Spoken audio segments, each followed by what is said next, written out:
할렐루야. 하나님의 놀라운 은혜와 평강과 보호와 축복이 우리 모든 성도님들과 함께 하시기를 다시 한번 주의 이름으로 축원합니다. 여러분 예비하시는 그 자리에 하나님의 영이 함께 하시는 것을 믿으시기 바랍니다.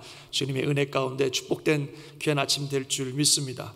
오늘도 우리 계속해서 말씀을 들을 텐데요, 오늘 계속해서 10대 사역에 대한 8번째 전도에 대한 이야기를 함께 나누려고 합니다. 참 이 10대 사역을 하나씩 보면서 참 너무 귀하다, 하나하나가 참 귀하다, 이런 생각 많이 하고 있습니다. 오늘 주시는 말씀도 우리에게 큰 은혜가 되고 또 축복이 되리라고 믿습니다. 자, 그럼 먼저 전도, 우리 교회가 지난 작년에 우리가 찾은 전도 표제 우리 한번 읽어보도록 하겠습니다. 같이 읽어볼까요? 시작. 말과 삶으로 하나님 나라와 예수 그리스도를 전하는 교회. 잔스크릭 한인교회는 전도를 그리스도의 명령이자 성도의 본분으로 알고 우리의 말과 삶으로 하나님 나라와 예수 그리스도를 담대함과 인내함으로 전한다. 아멘. 참 너무 잘 정리된 전도에 대한 표제고 또 우리의 사명문입니다. 여기 보니까 잔스크릭 한인교회는 전도를 그리스도의 명령이자 성도의 본분으로 안다, 이렇게 되어 있습니다. 맞습니다. 전도는 우리 교회와 또 우리 모든 성도님들이 반드시 지켜야 되고 순종해야 되는 주님의 명령이고 우리가 마땅히 감당해야 되는 성도의 본분입니다. 주님은 분명히 명령하셨습니다. 마가복음 16장에 보면은 너희는 온 천하에 다니며 만민에게 복음을 전파하라, 이렇게 주님은 분명히 명령하셨습니다. 또 예수님께서 이 땅에 사역하실 때에 그분이 하셨던 사역 중에 아주 중요한 핵심 중에 하나가 바로 전도였습니다. 지난주에 우리가 예수님의 사역을 정리한 마태복음 말씀 보셨었는데요, 예수께서 모든 도시와 마을에 두루 다니사 그들의 회당에서 가르치시며 천국 복음을 전파하시며 모든 병과 모든 약한 것을 고치시니라. 그래서 예수님께서는 말씀을 가르치시는 일, 또 병을 치유하시는 일과 함께 전도하시는 일을 힘쓰셨습니다. 그래서 그의 사역 속에 전도는 아주 중요한 핵심이었습니다. 한 번은 또 예수님이 이렇게까지 말씀하신 적이 있어요. 한번 이건 같이 한번 읽어볼까요? 시작. 우리가 다른 가까운 마을들로 가자. 거기서도 전도하리니 내가 이를 위하여 왔노라. 예수님이 오신 목적 중에 하나가 전도하기 위해서 왔다고까지 말씀하고 계십니다. 죄와 사망의 권세에 묶여서 영원히 멸망한 우리들을 정말 살리시기 위해서 그 복음을 전하시고 그 복음으로 말미암아 우리 영육을 살리시는 일이 예수님이 이 땅에 오신 목적이기 때문에 바로 그 복음을 전하는 일이 주님의 사역의 핵심이고 바로 그것을 위해 왔다라고 우리 주님 말씀하셨습니다. 이처럼 우리 주님은 전도하시는 일을 얼마나 힘썼는지 몰라요. 또 예수님께서 12명의 제자를 부르셨는데요, 그 제자를 부르신 목적도 전도를 위해서 부르셨다라고 말씀하고 있습니다. 마가복음에 나오는 말씀인데요, 이에 12를 세우셨으니 이는 자기와 함께 있게 하시고 또 보내사 뭘 해요? 전도도 하며 귀신을 내쫓는 권능을 가지게 하려 하심이라. 그러니까 예수님께서 이 땅에 오셔서 하신 핵심 사역 중에 하나가 전도였고 제자들을 부르신 목적도 전도였고 그 제자들에게 명령하신 게 뭐냐면 전도하라는 겁니다. 온 천하에 다니며 만민에게 복음을 전하라. 너희는 전도해라. 그래서 오늘 읽으신 말씀에 보면 처음 생긴 첫 교회인 예루살렘 교회가 바로 이 전도에 힘썼다는 것을 볼 수 있습니다. 읽으셨지만 다시 한번 읽어보겠습니다. 시작. 그들이 날마다 성전에 있든지 집에 있든지 예수는 그리스도라고 가르치기와 전도하기를 그치지 아니하니라. 열심히 전도했다는 거죠.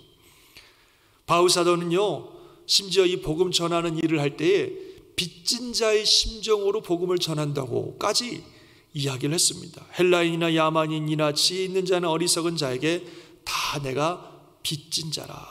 그러므로 나는 할 수 있는 대로 로마에 있는 너에게도 복음 전하기를 원하노라. 이렇게 얘기하고 있습니다. 이렇게 전도는요, 우리 모든 교회와 성도들이 감당해야 될 주님의 명령이고 또 우리가 지켜야 될 우리의 본분입니다. 그럼 전도라는 게 뭡니까? 전도는 뭘 하는 겁니까? 오늘 우리 교회가 발견한 표에 잘 나와 있습니다만 뭐라고 되어 있냐면 잔스크릭 한인교회는 전도를 그리스도의 명령이자 성도의 본분으로 알고 뭐라고 했어요?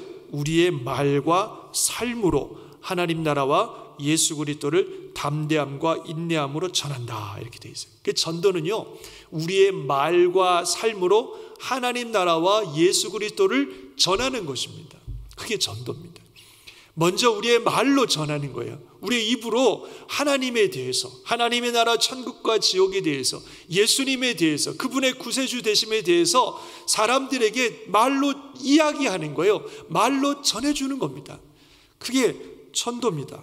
또 우리의 삶으로 전하는 겁니다. 우리의 믿는 바를 우리의 삶으로 보여주는 거예요. 그런 믿음을 가지고 살아가는 우리들의 삶이 어떤지를 보여주면서 저들이 우리가 전하는 말을 믿을 수 있도록 해주는 것, 그것이 바로 전도입니다. 그래서 전도는 말과 삶으로 하나님 나라와 예수 그리스도를 전하는 것이 바로 전도입니다. 이거를 우리가 해야 된다는 거예요. 이거를 교회가 해야 되고 예수를 믿는 저와 여러분들이 반드시 해야 되는 주님의 명령이고 우리의 본분입니다. 그 전도는 해도 되고 안 해도 되는 그런 선택사항이 아니라 반드시 우리가 해야 되고 순종해야 되는 주님의 명령이고 우리의 본분입니다. 믿으시면 아멘 하시기 바랍니다.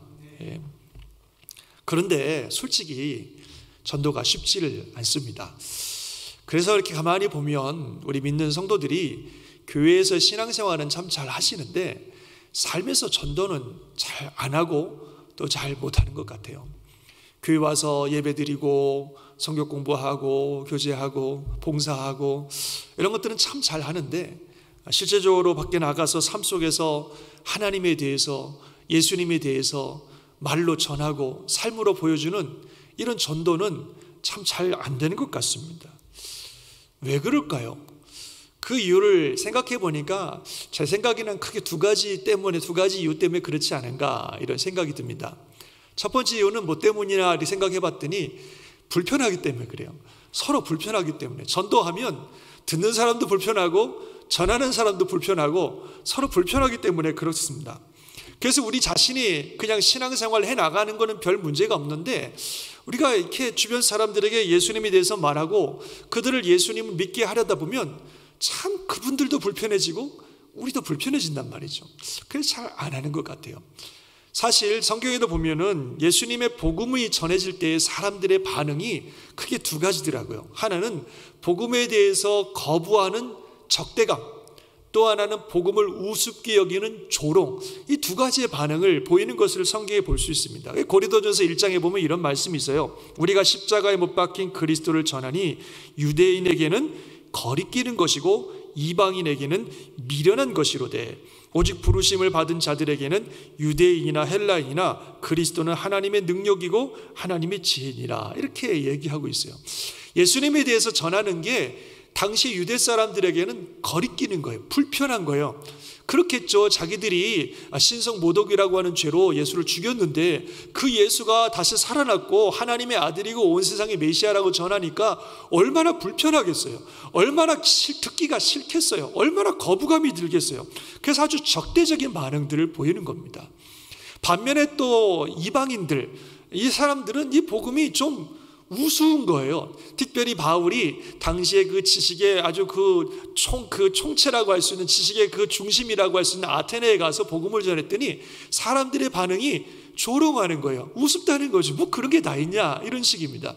그 당시에 사람들이 복음을 들었을 때 반응이 적대적이든지 아니면 조롱하든지 이런 두 가지의 반응을 보였다고 하고 있는데 지금도 그런 것 같아요. 우리가 예수 그리스도에 대해서, 하나님의 나라와 천국과 지옥에 대해서 사람들이 얘기하면 이런 두 가지의 반응이 나타나는 것 같습니다. 첫 번째로는 적대적이에요. 불편하게 생각합니다.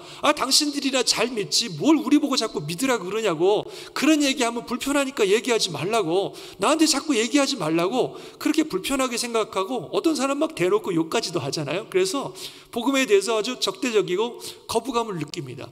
또 어떤 사람들은 조롱합니다. 아니 뭐 배울 만큼 배운 사람이 뭘 그런 걸 믿냐 그러면서 말이죠. 아니 알 만큼 아는 사람들이 왜 그런 걸 믿냐 말이죠. 요즘같이 이 과학 문명이 발달하고 정보가 발달된 시대에 뭐 하나님이 어디 있고 천국이 어디 있고 뭐 지옥이 어디 있고 뭐 그런 게 어딨냐, 아 당신들 왜 그런 걸 믿냐 이러면서 조롱하고 우습게 생각한단 말이죠. 복음을 전하면 아주 대부분 그런 두 가지 중에 한 가지 반응을 만나게 됩니다. 그런 반응들이 우리를 참 불편하게 하고 부끄럽게 하는 것 같아요. 그러니까 복음 전하기가 참 꺼려지는 것 같다 하는 생각이 듭니다. 어떻게 생각하십니까? 또 복음을 우리가 잘 전하지 않는 또 못하는 이유 중에 하나는 확신이 없기 때문이 아닌가 이런 생각이 듭니다. 복음에 대한 확신, 하나님 나라에 대한 확신, 예수 그리스도에 대한 확신이 없기 때문에 우리가 복음을 잘 전하지 않는 건 아닌가 이런 생각 듭니다. 정말 하나님 나라에 대해서 또 예수 그리스도에 대한 확신이 있다면, 이 복음이 저 사람에게 꼭 필요하다는 확신이 있다면, 이 복음이 저 사람을 살릴 것이라는 확신이 있다면, 저 사람이 이 복음을 믿지 않는다면 저 사람은 멸망할 거라고 하는 확신이 있다면, 이 복음이 저 사람을 구원할 것이라고 하는 분명한 확신이 있다면 다소 좀 적대적인 또는 조롱하는 그런 반응을 보인다고 할지라도 우리가 복음을 전할 것입니다. 그러나 우리 안에 어찌 보면 그런 확신이 없기 때문에 복음을 전하지 않는 건 아닌가 하는 생각을 해보게 됩니다. 예를 들면요, 내 이웃에 있는 어떤 사람이 아주 심각한 마약 중독에 빠져 있습니다. 아주 그래가지고 몸도 그냥 망가지고 가정도 막 망가지고 그러고 있어요. 우리는 분명히 알아요. 확신합니다. 저 마약 중독이 결국 저 사람을 죽일 거고 그 가정을 완전히 파멸에 이를 것이라는 사실을 우리는 분명히 알고 있습니다. 그러면 그렇게 마약 중독에 빠져 있는 사람 뭐 가만히 못 있습니다. 우리가 그 마약 중독을 해결할 방법이 없어서 그렇지, 그 마약 중독을 해결할 분명한 방법을 가지고 있다면 가만히 있을 수가 없죠. 가서 당신 그러지 말라고, 내게 좋은 방법이 있는데 이렇게 하면 당신 거기서 나올 수 있다고 얘기해 주지 않겠습니까? 그런 얘기하면 그 사람은 반응이 적대적이거나 조롱할 겁니다. 왜 당신 나한테 이렇게 얘기하냐고, 나 건드리지 말라고, 나는 내 나름대로 잘 살고 있으니까. 마약 중독 빠진 사람들은 자기 행복하다 그러고 건드리지 말라고 그러고 막 공격하기도 하고 그러거든요. 그러나 그런 반응을 보인다 할지라도 저 사람을 살릴 확실한 방법이 내가 있다면, 저 사람 저렇게 놔두면 정말 파멸에 이른다는 확신이 있다면 가서 어떻게든지 얘기해 줄 겁니다. 우리가 복음에 대한 확신이 있다면, 이것이 저 사람에게 꼭 필요하다고 하는 확신이 있다면 사람들이 다소 거부적이고 냉소적인 반응을 보인다 할지라도 우리는 복음을 전하게 될 것입니다. 오늘 우리가 읽은 이 본문, 그들이 날마다 성전에 있든지 집에 있든지 예수는 그리스도라고 가르치기와 전도하기를 그치지 아니하니라, 이 본문을 읽으셨는데 사실 이 본문 앞에 어떤 일이 일어났었냐면요, 그 예수님의 사도들이 예수님의 죽으심과 부활을 사람들에게 막 전했습니다. 그랬더니 아까도 말한 것처럼 당시 유대 지도자들이 굉장히 이것을 불편하게 생각했어요. 자기들이 죽인 예수를 살아났다고 그러고 또 세상의 구세주라고 하니까 얼마나 불편하겠어요. 그러니까 이들을 붙잡아다가 이제 죽이려고 그들을 붙잡았습니다. 그런데 당시에 이제 가말리엘이라고 하는 굉장히 존경받는 랍비가 이 지도자들에게 뭐라고 말하냐면, 저 사람들 그냥 놔두자. 이게 사람들로부터, 인간으로부터 비롯된 상황이면 그냥 스스로 없어질 것이고, 이게 하나님으로부터 온 일이면 우리가 큰 죄를 짓는 거니까 그냥 내버려 두자. 내버려 두면 사람으로 말미암으면 그냥 자기들이 알아서 없어질 것이고, 하나님으로부터 말미암은 건 우리가 막을 수 없지 않냐. 이렇게 내버려 두자. 이렇게 이제 가말리엘이 조언을 해줬고요. 사람들이, 그 지도자들이 그 조언을 받아들여서 이 사도들을 그냥 풀어주기로 했습니다. 근데 풀어주면서 뭐라고 했냐면, 그들을 채찍질하고 그리고 예수의 이름으로 말하는 것을 금하고 놓아줬습니다. 이 말은 뭐냐면, 너희들이 예수 믿는 거, 신앙생활 하는 거 오케이 좋아, 그건 말리지 않겠다. 뭐 너희들이 믿겠다니까 믿는 건 말리지 않겠다. 그러나 예수의 이름으로 사람들한테 말하지 마라. 그렇게 말한 거예요. 너희들끼리 신앙생활 하는 건 우리가 더 이상 뭐라고 하지 않겠지만 이 예수의 이름으로 말하지 마. 그리고 위협하고 보냈습니다. 아마도 너희들 다시 예수님의 이름으로 사람들한테 전하면 너희들 그땐 죽일 거야, 이러고 아마 죽인다고 하는 아주 엄격한 위협을 하고 그들을 협박했을 것입니다. 그 일이 있은 뒤에 사도들이 풀려난 후에 오늘 주신 말씀이 있는 거예요. 뭐라고 하냐면 사람들이 죽인다고 협박하고 뭐라고 하든지 그들은 성전에 있든지 집에 있든지 예수는 그리스도라고 가르치기와 전하기를 쉬지 아니하였다. 계속해서 그들은 그 말씀을 전했다는 겁니다. 왜 그렇습니까? 바로 복음에 대한 확신이 있기 때문에 그래요.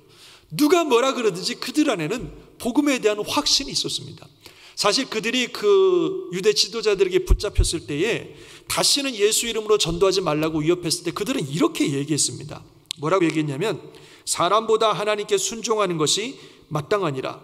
너희가 나무에 달아 죽인 예수를 우리 조상의 하나님이 살리시고 이스라엘에게 회개함과 죄사함을 주시려고 그를 오른손으로 높이사 임금과 구주로 삼으셨느니라. 우리는 이 일의 증인이요 하나님이 자기에게 순종하는 사람들에게 주신 성령도 그러하니라. 이렇게 대답하는 거예요. 얼마나 확신이 있습니까? 우리가 아는 이 일이, 예수를 증거하는 이 일이 하나님의 뜻이다, 이건 하나님의 일이라고 하는 확신이 있었고, 예수는 하나님께서 우리에게 보내주신 구세주고 우리의 삶의 주인이다라고 하는 분명한 확신이 있었습니다. 세상의 왕이시라고 하는 분명한 확신이 있었습니다. 누가 뭐라고 해도, 위협을 하든 조롱을 하든 무슨 반응을 보이든지 간에 그들은 이 확신이 있었기 때문에 계속해서 이 복음을 전한 것입니다. 저와 여러분에게 바로 이런 확신이 있는가 하는 것입니다. 어떤 때는요, 인터넷에 찾은 어떤 건강 정보보다도 복음에 대한 확신이 더 없는 것 같아요. 어떤 건강 정보, 좋은 건강 정보를 발견하면 그것이 진짜 맞는지 안 맞는지 검증도 안 되었음에도 불구하고 야, 이거 좋은 정보네, 그래갖고 막 사람들에게 우리가 알리는데, 복음은 그만큼의 확신도 없는 것 같아요. 정말 이 복음이 영혼을 살리고 정말 필요한 것이라고 하는 확신이 우리에게 없지 않는가 하는 것입니다. 사랑하는 성도 여러분, 복음에는 놀라운 능력이 있습니다. 믿으시면 아멘 하시기 바랍니다. 그 어떤 소식보다도, 그 어떤 정보보다도, 그 어떤 이야기보다도 복음이 가장 중요하고 가장 분명하고 가장 능력 있는 소식이 이 복음인 것을 믿으시기 바랍니다. 이 복음은 사람들의 육신뿐만 아니라 사람들의 영을 살리고 그들의 가정을 살리고 그들의 생 전체를 영원한 생명으로 인도해 주시는 정말 너무너무 놀랍고 능력 있는 소식이 이 복음입니다. 모든 사람들이 들어야 되고 이 복음을 알아야만 살 수 있는 유일한 우리의 생명의 통로, 그것이 복음인 줄 믿습니다. 세상적으로 학문적으로 뛰어나고 모든 세상 사람들의 부러움과 존경을 한 몸에 받았던 바울, 그가 이 복음을 발견하고 나자 다른 그 어떤 지식과 정보보다도 복음이 가장 위대하다는 사실을 그는 깨달았고, 그리고 이 모든 사람들에게 가장 필요한 것은 복음이라고 하는 그런 확신을 가지게 되었습니다. 그는 말하기를 그러나 무엇이든지 내게 유익하던 것을 내가 그리스도를 위하여 다 해로 여길 뿐더러 또한 모든 것을 해로 여김은 내 주 그리스도 예수를 아는 지식이 가장 고상하기 때문이라. 이게 가장 귀하다는 거죠. 그리고 또 그는 말하기를, 이번에 같이 한번 읽어볼까요? 시작. 내가 복음을 부끄러워하지 아니하노니 이 복음은 모든 믿는 자에게 구원을 주시는 하나님의 능력이 됨이라. 먼저는 유대인에게요 그리고 헬라인에게로다. 아멘. 그 어떤 지식과 정보보다도 이 복음이 가장 위대하기 때문에 복음을 부끄러워하는 것이 아니라 이 복음은 정말 유대인이든 헬라인이든 하나님을 아는 사람이든 모르는 사람이든 모든 사람에게 필요하고 그들에게 구원을 주시는 하나님의 능력이라고 하는 확신을 가지고 그는 복음을 전하는 일에 그의 온 삶을 다 드렸습니다. 복음에는 이런 능력이 있습니다. 믿으시기 바랍니다. 복음은 그런 것입니다. 그래서 복음이 사람을 변화시킵니다. 복음이 역사를 일으킵니다. 복음에는 이런 능력이 있습니다. 그러므로 그런 확신을 가지고 우리가 복음을 전하는 일을 해야 됩니다. 그래서 저희 교회 포효와 보면 잔스크리 간익교회는 전도를 그리스도의 명령이자 성도의 본문으로 알고 우리의 말과 삶으로 하나님 나라와 예수 그리스도를 어떻게 해요? 담대함으로 인내함으로 전한다. 할렐루야. 확신을 가지고 인내로서 전하는 겁니다. 그럼 반드시 하나님이 역사하실 줄 믿습니다. 전도는 우리의 사명이고 주님의 명령이 우리의 본분입니다. 우리가 반드시 순종하고 실천해야 될 우리의 사명입니다. 바울 사도는요, 심지어는 이렇게까지 얘기했어요. 내가 복음을 전하는 일을 하지 않으면 내가 화가 임할 것 같다. 한번 같이 읽어볼까요? 고린도전서 9장인데 시작. 내가 복음을 전할지라도 자랑할 것이 없음은 내가 부득불할 일입니다. 만일 복음을 전하지 아니하면 내게 화가 있을 것이로다. 아멘. 이게 정말 꼭 해야 되는 일이라는 거죠. 안 하면 하나님 앞에 섰을 때 화를 받을지도 모르겠다. 그렇게 얘기합니다. 사실 그렇습니다. 여러분 한번 생각해 보세요. 우리가 평생 살면서 누구에게 예수 믿으라는 얘기 한 번도 못하고 단 한 사람의 영혼도 하나님께로 인도한 적이 없이 살다가 하나님 앞에 서면 어떻게 되겠습니까? 정말 한 영혼을 천하보다도 사랑하신 하나님께서 우리를 사랑하셔서 이 귀한 복음을 주시고, 그래서 우리에게 정말 우리를 통해 수많은 영혼들이 복음을 듣기를 원하시고, 그 심지어는 이 복음을 전하라고 명령까지 하셨는데도 우리가 일생 살아보면서 단 한 번도 복음을 전한 적이 없고 단 한 영혼도 주님께 인도한 적이 없다면, 그러고서 하나님 앞에 서면 어떤 일이 일어날 것이라고 여러분 생각되십니까? 정말 바울이 말하는 것처럼 내가 이것을 하지 않으면 내가 화가 임할까 두렵다고 말하는 이 고백이 정말 우리의 고백이 되어야 되지 않겠습니까? 우리가 복음을 전해야 됩니다. 영혼을 주님께로 인도하는 일을 해야 됩니다. 그것은 우리의 사명이고 우리의 본분이고 주님의 명령입니다. 아멘이십니까? 저와 여러분이 이 사명 잘 감당할 수 있기를 주의 이름으로 축원합니다. 사명 감당하기 위해서 간단하게 실천사항 5가지 간단하게 말씀드리겠습니다. 첫 번째로는 기도하는 일입니다. 우리가 기도하는 것부터 전도는 시작입니다. 하나님께 기도하십시오. 내가 전도의 삶을 살게 해달라고 기도하시고, 내가 누구에게 전도해야 될지 그 사람을 알게 해달라고 기도하시고, 나에게 성령 충만하게 해달라고 기도하시고, 내가 그리고 정말 영혼을 사랑하는 마음을 갖다고, 그리고 내가 확신이 없다면 복음에 대한 확신을 갖게 해달라고 기도하기 시작하시면 됩니다. 기도하시고, 두 번째로는 대상을 정하시기 바랍니다. 누구에게 복음을 전할 것인가 대상을 구체적으로 정해야 됩니다. 이웃 사람도 좋고 같이 일하는 분들도 좋고 대상을 정하시기 바랍니다. 많은 분들이 주변 사람들이 다 예수 믿어요 그렇게 말씀하시지만 그렇지 않아요. 어떤 조사에 보면요, 이 아틀란타 지역에 복음화율이 20%가 안 된대요. 5명 중에 1명밖에 예수를 안 믿는 거예요. 80%는 아직도 예수를 안 믿는 사람들이, 한인들이 많다는 겁니다. 전해야 될 사람들이 많아요. 꼭 한국 사람이 아니어도 괜찮아요. 외국 사람들 정말 얼마나 많은 분들이 우리 주변에 살고 있습니까? 복음을 전해야 됩니다. 그래서 구체적으로 대상을 정하시기 바랍니다. 세 번째로는요, 친구가 되셔야 됩니다. 친구가 지난번에 리고레 목사님 얘기면 제가 말씀드린 적이 있는데, 복음은요 친구를 통해서 듣습니다. 친구를 통해 복음을 듣는 게 가장 좋은 방법입니다. 그래서 복음을 전하려면 먼저 친구가 되셔야 됩니다. 그 사람의 친구가 되셔야 됩니다. 친절하게 대해주고 필요한 것들도 주고, 요즘 코로나 바이러스로 마스크 필요하시면 말씀드린 것처럼 교회다 요청하시면 마스크 보내드릴 테니까 마스크도 좀 주시고, 그래서 좋은 친구가 되세요. 그게 세 번째입니다. 네 번째로는 복음을 전해야 됩니다. 하나님께서 기회를 주시면 복음을 전해야 됩니다. 말을 하셔야 된다는 거예요. 입을 떼야 된다는 거예요. 예수 믿으라고, 하나님 나라 갈 수 있다고, 교회 가자고 입을 떼야 됩니다. 그래서 복음을 꼭 전하시기 바랍니다. 5번째는 교회로 인도하시는 일입니다. 제일 좋은 교회가 어느 교회겠어요? 우리 잔스크릭 한인교회인 줄 믿습니다. 그래서 우리 교회로 인도해 주시고, 여러 가지 상황 때문에 우리 교회 오실 수 없다면 다른 지역 교회로 인도하시더라도 꼭 교회에 갈 수 있도록, 예수 믿고 가만히 있으면 안 돼요. 꼭 교회 가서 신앙생활을 해야 신앙이 성장하는 법이니까 꼭 교회 갈 수 있도록 인도해 주시기 바랍니다. 그래서 5가지, 처음에 뭐 하라 그랬어요? 기도하고, 두 번째 대상을 전하고, 세 번째 친구가 되고, 네 번째 복음을 전하고, 5번째 교회로 인도한다. 이 5가지를 여러분들이 실천하시면 좋겠습니다. 오늘부터 기도하시면서 대상자를 정하시고요, 그 대상자를 위해서 기도하기 시작하는 게 바로 전도의 시작입니다. 그래서 저와 여러분이 우리 교회가 전도 많이 할 수 있기를 주의 이름으로 축원합니다. 여러분, 사람들에게는 예수님이 필요합니다. 요즘 어렵지만 물론 돈도 필요하고 많은 것들이 필요하지만 정말 그분들에게 필요한 건 예수님이 필요해요. 예수님이 필요합니다. 그들의 영을 살리고 육을 살리고 가정과 삶을 살리고 영원한 생명을 주실 예수님이 필요합니다. 그 예수님을 우리는 가지고 있습니다.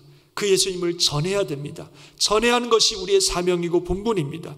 바라옵기는 우리 교회가 이 사명 잘 감당해서 정말 우리 교회를 통해 새로운 생명들이 많이 탄생되는 그런 교회가 될 수 있기를 주님의 이름으로 축원합니다.